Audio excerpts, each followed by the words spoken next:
身边有没有这种人？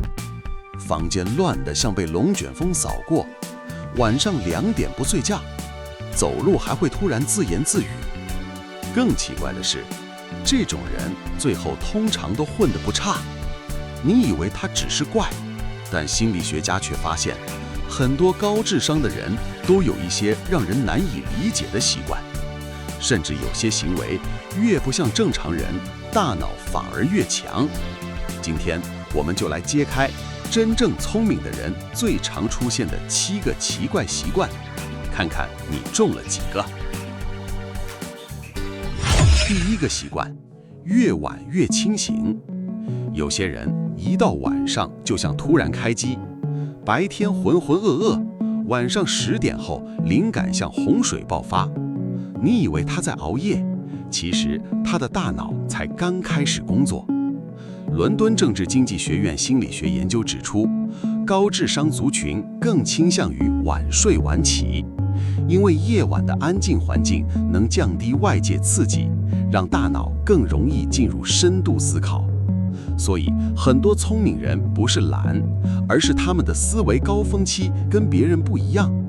当世界安静下来，才是他们真正清醒的时刻。第2个习惯，桌面乱到像灾难现场。你走进他的房间，纸张堆满桌子，咖啡杯放了3天，便利贴贴得到处都是。你心里只有一句话：这人到底怎么活下来的？但有趣的是，明尼斯多大学研究发现，处于凌乱环境的人创意力更高，因为混乱会迫使大脑跳脱固定模式。整齐容易让人遵守规则，而混乱反而更容易诞生新点子。你看到的是杂乱，他的大脑看到的可能是灵感资料库。第3个习惯，会自言自语。你有没有看过一种人，一边做事，嘴巴一边念：好，先这个，不对，等一下。旁人看了觉得有点怪，但心理学把这种行为叫做私语。研究发现，自我对话能帮助大脑整理资讯，提高专注力。简单说，聪明的人会把思考说出来，因为语言能帮助混乱的思绪重新排列。所以很多天才不是真的疯，只是他的大脑运转速度太快。第4个习惯，超爱问为什么。小时候最烦的孩子通常都爱问为什么？为什么天空是蓝的？为什么人会做梦？为什么规则一定要这样？大部分人长大后就停止提问了，但真正聪明的人没有，因为他们无法接受表面答案。伦敦大学学院研究指出，好奇心是预测成功的重要指标之一。很多突破性的创新都来自某个人不肯接受事情本来就是这样。世界进步往往不是因为聪明，而是因为有人一直不服气地问：可是为什么？第5个习惯，懒得约。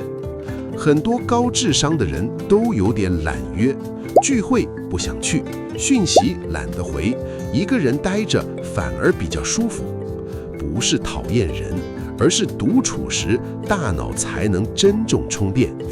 心理学家苏珊·坎恩在《安静》里提到，内向者的大脑对外界刺激更敏感，太多社交反而容易耗能。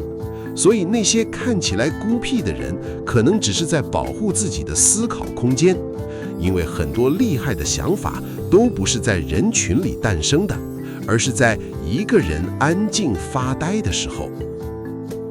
第6个习惯，总是拖到最后一刻。很多聪明人都有一个毛病，明明很重要的事，偏偏拖到最后才开始。你以为这是懒惰，但心理学有个词叫积极拖延。研究发现，有些人会故意延后开始，因为压力能刺激大脑进入高度专注状态。而且在拖延期间，潜意识其实一直在偷偷处理问题，所以有时候他他不是没在做，只是你看不见他的大脑正在酝酿。第7个习惯，经常发呆。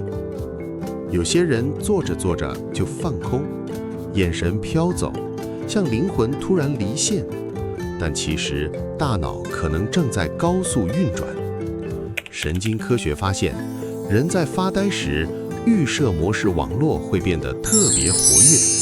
这个系统和创造力、想象力、自我反省高度相关。很多灵感不是努力想出来的，而是在发呆时突然冒出来的。所以真正聪明的人，往往不是一直专注，而是懂得让大脑自由漫游。现在你发现了吗？那些你曾经觉得奇怪的人，也许不是没救，而是大脑正在用不同方式运作。晚睡、凌乱、自言自语、爱发呆，很多时候那不是缺点，而是高智商留下来的思维痕迹。所以问题来了，这7个习惯你中了几个？留言告诉我，也别忘了把这支影片分享给那个总是拖延、爱发呆、房间超乱，但你总是觉得他其实很聪明的朋友。我们下支影片见。